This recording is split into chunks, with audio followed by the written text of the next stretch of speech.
If you were going to make a phone that was as close to a professional camera as possible, you might end up with something a little bit like the Sony Xperia 1 Mark VI. So in this video we're going to compare it against the king of Android smartphone cameras, the Samsung Galaxy S24 Ultra. Okay, so we're starting off with a front-facing video comparison. On the left-hand side we have the Sony here, and obviously the right-hand side the Samsung Galaxy S24 Ultra. Both are recorded in 30 frames a second, and they are in 4K, so UHD on the S24 Ultra. There definitely is an exposure difference here.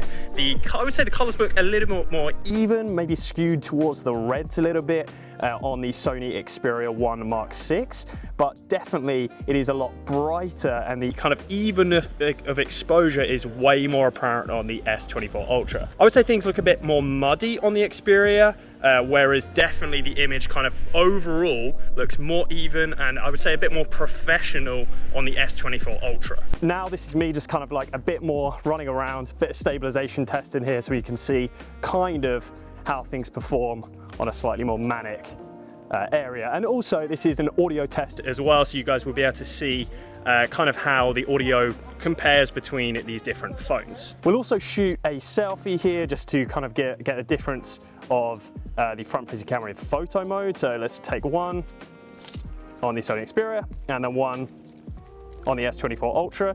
And the S24 Ultra has a zoom potential, so you can zoom in just a little bit more, take one just like that, whereas the Sony Xperia seems fixed. Let's throw up as well a portrait mode comparison. So front-facing cameras, both phones have access to portrait mode, so let's take one just like this, S24 Ultra, and then one like this on the Sony Xperia. You can also change the amount of background blur that you get on the Sony Xperia, so let's crank one right up to the top, take one here, and you can immediately see the difference here. The Sony Xperia is way more blurry. You get a ton of bokeh. You can see the kind of blurring artifacts in the top are significantly more blurry than you get on the S24 Ultra. Cutouts on both devices definitely look excellent. I think this overall is probably a bit stronger on the Xperia than it is on the S24 Ultra. So I'm out and about in Shoreditch in London here. It's like a super cool kind of area in East London. It's a perfect place to test the 48 megapixel camera of the Xperia 1 versus the 200 megapixel camera on the S24 Ultra. On the Xperia, we have to go over here to the end. You go over to more,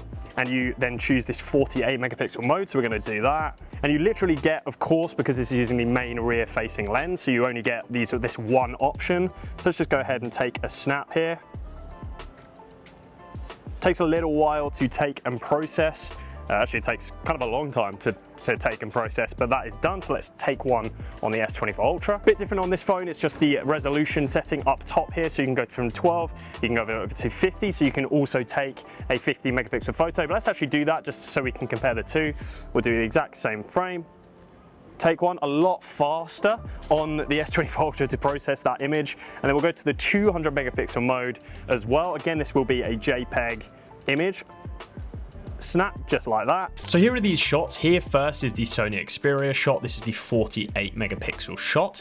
Then we have the S24 Ultra 50 megapixel shot, and then moving on to the 200 megapixel shot on the S24 Ultra. So in terms of differences, here are these side by side. This is 150% zoom on both of these images, 48 and 200 megapixels. I think it is interesting, most notably actually the color cast. I don't know if you guys agree with me. I definitely had this problem before on the S24 Ultra, where the 200 megapixel shots hew towards the green. I prefer the colors on the Sony Xperia. The S24 Ultra definitely seems a lot crisper, but I actually prefer the slight softness on the 48 megapixel shot of the Sony Xperia. The 48 megapixel mode on this camera is absolutely gorgeous. Then just for fun, here we have it. This is a 500% zoom on the Sony Xperia shot.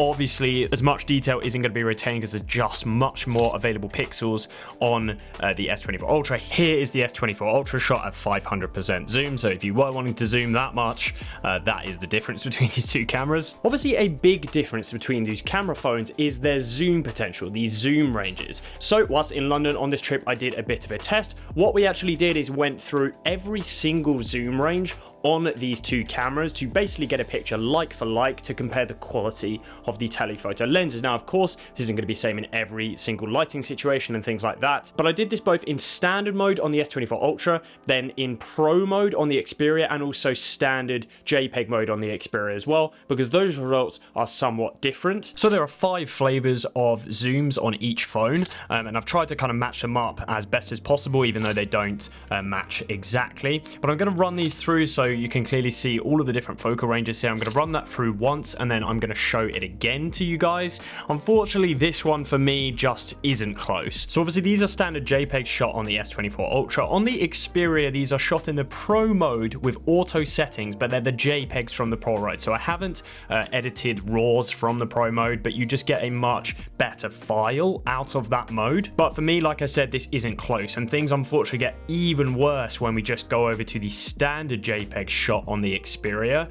Basically, the Samsung just blows the Xperia out of the water in everything other than the ultra wide and the main rear facing lens. The telephotos are nowhere similar, I have to admit. Like, the S24 Ultra telephoto shots look actually really decent. Obviously they're a bit restricted by sensor size, as with all smartphone telephotos, but the colors are better, detail is significantly better. This just isn't a great look for the Xperia images. Something else, of course, we had to compare was the bokeh mode versus portrait mode. It's quite interesting that on the Sony Xperia it's called bokeh mode, so they're kind of gearing it not just towards taking photos of people, they're suggesting maybe you should take photos of other things, and basically just using the kind of background blur functionality as an additional feature for your photography. Now, shooting with bokeh mode has actually been one of my favorite modes to shoot with on the Sony Xperia 1 Mark VI.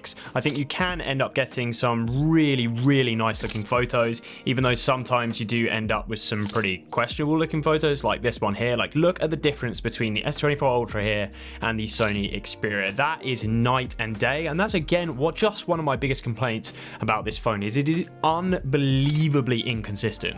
You can get some really nice photos, but you can get some absolute shockers, and the S24 Ultra, for most of its credit, just basically nails photos almost every single time. One of the new camera features this year available on the Sony Xperia Mark VI is the introduction of a telephoto macro lens. This basically drastically changes the type of macro photos that you can get. I would say bringing this closer to a look that you might get out of a more professional camera. The S24 Ultra does have a macro mode, so let's see how those compare. So the telephoto macro on the Xperia is amazing. This is a seriously cool piece of kit. I actually wish that I had some better subjects to macro photograph.